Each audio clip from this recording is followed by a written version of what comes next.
भाजपा का हाथ देख रहा हूँ और भाजपा ने कई विंग खड़े कर रखे हैं। मुझे लगता है कि ओबीसी जी की विंग अकेले काफ़ी नहीं है, बहुत सारी विंगें खरीद कर रखी हैं। जो लोग मुस्लिम यूनिवर्सिटी बनाने की बात करते हो, जो नमाज की छुट्टी देने की बात करते हो और इस प्रदेश के सनातन धर्म को पीछे करने की बात करते हो, ऐसे लोगों को आप क्या कहेंगे? अब तो उत्तराखंड में भी हम देख रहे हैं कुछ विंग जो है अल्पसंख्यकों की खड़ी की है, जो अल्पसंख्यकों के वोट काटे और भाजपा उनका पृष्ठपोषण कर रही है, उनको पैसा देने का काम कर रही है। तो मुझे लगता है कि वो लोग जो हमारी सरकारी संपत्तियों को कब्जाने का काम करते हैं, मजार के नाम पे, जिहाद के नाम पर, थूक जिहाद के नाम पर, तो ऐसे लोगों का साथ मुझे लगता है कि वो विपक्ष देने का काम कर रहा है।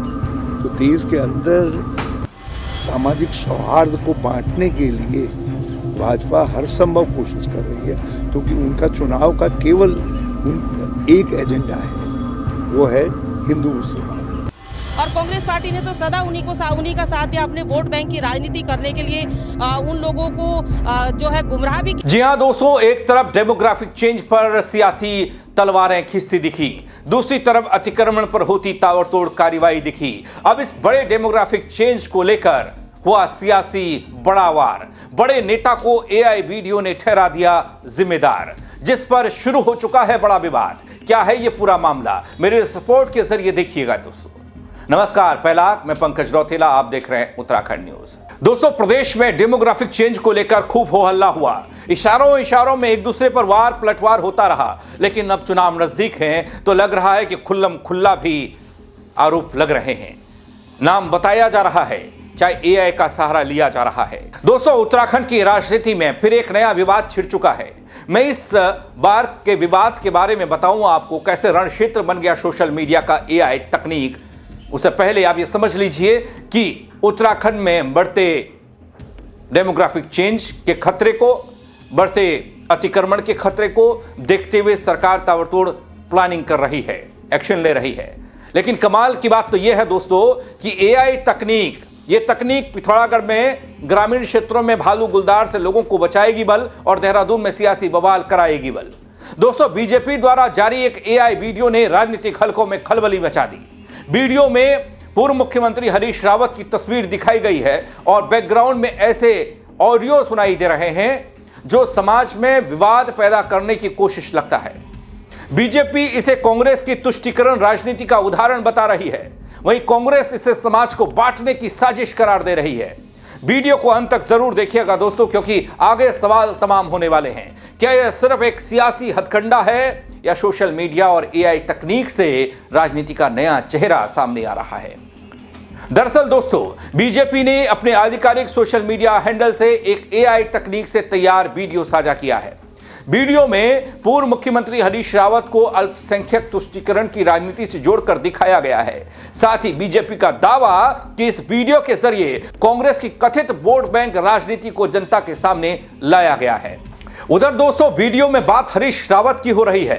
प्रदेश के पूर्व मुख्यमंत्री, कांग्रेस के बड़े नेता, कद्दावर नेता, एआई वीडियो को लेकर हरीश रावत ने बीजेपी पर तीखा पलटवार भी किया। पूर्व मुख्यमंत्री हरीश रावत कहते हैं कि इस तरह के वीडियो देश की सामाजिक एकता और सद्भाव को तोड़ने की कोशिश है। उन्होंने दावा किया कि देश के पहले व्यक्तियों में शामिल हैं जिन्होंने बंगाल में बाबरी मस्जिद निर्माण के नाम पर विरोध दर्ज कराया। मैं देश के अंदर पहला राजनीतिक व्यक्ति हूं जिसने बाबर के नाम पर बंगाल के अंदर बाबरी मस्जिद बनाने का विरोध किया है। कहा है कि ये देश के सामाजिक सद्भाव को तोड़ने की कुचेष्टा है, और मैं उस कुचेष्टा में भाजपा का हाथ देख रहा हूँ और भाजपा ने कई विंग खड़े कर रखे हैं। मुझे लगता है कि ओबीसी जी की विंग अकेले काफ़ी नहीं है, बहुत सारी विंगें खरीद कर रखी हैं। अब तो उत्तराखंड में भी हम देख रहे हैं कुछ विंग जो है अल्पसंख्यकों की खड़ी की है, जो अल्पसंख्यकों के वोट काटे और भाजपा उनका पृष्ठपोषण कर रही है, उनको पैसा देने का काम कर रही है। तो देश के अंदर सामाजिक सौहार्द को बांटने के लिए भाजपा हर संभव कोशिश कर रही है, क्योंकि उनका चुनाव का केवल एक एजेंडा है, वो है हिंदू मुसलमान।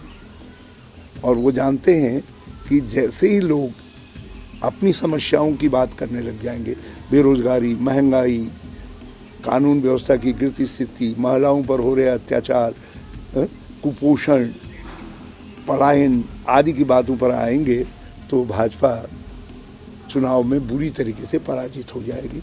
इसलिए मुस्लिम शरणम गच्छामि भाजपा है। मैं तो समझता हूँ कि शायद भाजपा के कुछ शीर्ष नेता भगवान से प्रार्थना करते वक्त कहते होंगे, हे भगवान मुसलमान हमारे ऊपर कृपा करें, क्योंकि उन्हीं की कृपा से हम सत्ता में।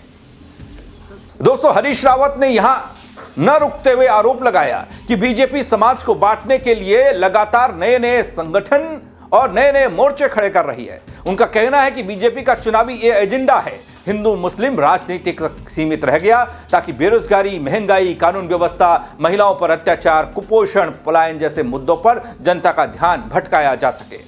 बिल्कुल, देखिए, कांग्रेस को आपने हमेशा से देखा होगा कि जो लोग गलत तरीके से गलत लोगों का साथ देने का काम करते हैं, वो कहीं ना कहीं आपने उनकी सरकार में भी देखा होगा। जो लोग मुस्लिम यूनिवर्सिटी बनाने की बात करते हो, जो नमाज की छुट्टी देने की बात करते हो और इस प्रदेश के सनातन धर्म को पीछे करने की बात करते हो, ऐसे लोगों को आप क्या कहेंगे? तो मुझे लगता है कि वो लोग जो हमारी सरकारी संपत्तियों को कब्जाने का काम करते हैं, मजार के नाम पर, जिहाद के नाम पर, थूक जिहाद के नाम पर, तो ऐसे लोगों का साथ मुझे लगता है कि वो विपक्ष देने का काम कर रहा है। और कांग्रेस पार्टी ने तो सदा उन्हीं का साथ दिया, अपने वोट बैंक की राजनीति करने के लिए उन लोगों को जो है गुमराह भी किया, मुझे लगता है। और आज मुझे लगता है कि पूरा प्रदेश ये जान रहा है और देख भी रहा है कि पुष्कर सिंह धामी जी की सरकार जिस तरीके से अपने सरकारी संपत्तियों को ले रही है और कब्जे हटा रही है, अतिक्रमण हटा रही है, तो कहीं ना कहीं उनको बेचैनी है, कहीं ना कहीं विपक्ष को बेचैनी हो रही, उनको परेशानी हो रही है इन सारी चीज़ों से। तो इसलिए सनातन धर्म की जो रक्षा करने का जो कार्य है, मुझे लगता है कि वो निरंतर लगातार जारी रहेगा। जिन लोगों को ऐसे गलत लोगों का साथ देना है, वो शरणम गच्छामी वो कर सकते हैं, वो लैंड जिहाद का समर्थन कर सकते हैं, वो हमारे धर्मांतरण का विरोध कर सकते हैं, वो यूनिवर्सिटी बना सकते हैं, वो नमाज की छुट्टी दे सकते हैं। तो ऐसे लोगों को आप क्या कहेंगे? दोस्तों, कुल मिलाकर एआई तकनीक से तैयार ये वीडियो अब उत्तराखंड की राजनीति में नया विवाद बन चुका है। जहां बीजेपी इसे कांग्रेस की राजनीति का आईना बता रही है, वहीं कांग्रेस इस समाज को विभाजित करने की कोशिश करार दे रही है। ऐसे में सवाल ये कि आने वाले चुनावी माहौल में सोशल मीडिया और एआई का इस्तेमाल सियासत को किस दिशा में ले जाएगा। दोस्तों, प्रदेश में चुनावी माहौल अब तैयार होने लगा है। एक तरफ प्रदेश के मुख्यमंत्री पुष्कर सिंह धामी अपने एक्शन प्लान के जरिए, एक्शन के जरिए, निरीक्षण के जरिए, छापेमारी के जरिए जमीन पर उतरकर जनता को संदेश देने की कोशिश कर रहे हैं कि भैया काम हम कर रहे हैं। दूसरी ओर जिस वीडियो का मैं जिक्र कर रहा हूं, उस वीडियो के जरिए यह दिखाने की कोशिश की गई कि एक तरफ हरीश रावत कुछ मुस्लिम चेहरों के साथ बातचीत करते हैं, उनका उत्तराखंड में स्वागत करते हैं। पीछे एक ऑडियो चल रही है जिसमें यह कहा जा रहा है कि आप आइए, रहिए, हमें वोट करिए, इस तरह का कुछ ऑडियो। और दूसरी तरफ जब वीडियो अंत की ओर बढ़ रहा होता है तो उसमें सीधे एंट्री होती है प्रदेश के मुख्यमंत्री पुष्कर सिंह धामी की। पुष्कर सिंह धामी को इस वीडियो में भगवाधारी बताया गया, दिखाया गया और उनके पीछे से एक बड़ा सा बुलडोजर चलाया गया। बुलडोजर चलाने का मतलब दोस्तों इशारा ये कि जो हम अतिक्रमण की कार्रवाई को हटाने की देख रहे हैं, लगातार गढ़वाल से लेकर कुमाऊं तक, देहरादून और हरिद्वार से लेकर उधम सिंह नगर और हल्द्वानी तक, ये बताने की कोशिश की तुष्टीकरण की राजनीति करने वाली कांग्रेस और हरीश रावत और इससे मुक्ति दिलाने वाली बीजेपी और प्रदेश के मुख्यमंत्री पुष्कर सिंह धामी हैं। इस वीडियो को देखकर तो यही लगता है। और इस वीडियो के जरिए क्या चुनावी शंखनाद बीजेपी ने कर दिया है? क्या इसी ढर्रे पर चुनाव होगा? क्या इसी मुद्दे पर चुनाव होगा? यह भी अब सियासी हलकों में पूछा जाने लगा है। इस खबर को लेकर आप क्या सोचते हैं? आपके मन में कौन से सवाल आ रहे हैं? क्या कहना आप चाहेंगे? कमेंट के जरिए जरूर बताइएगा दोस्तों। साथ ही खबर को शेयर करिएगा, लोगों तक पहुंचाइएगा कि प्रदेश की राजनीति में एआई की एंट्री से कैसे हो गया विवाद।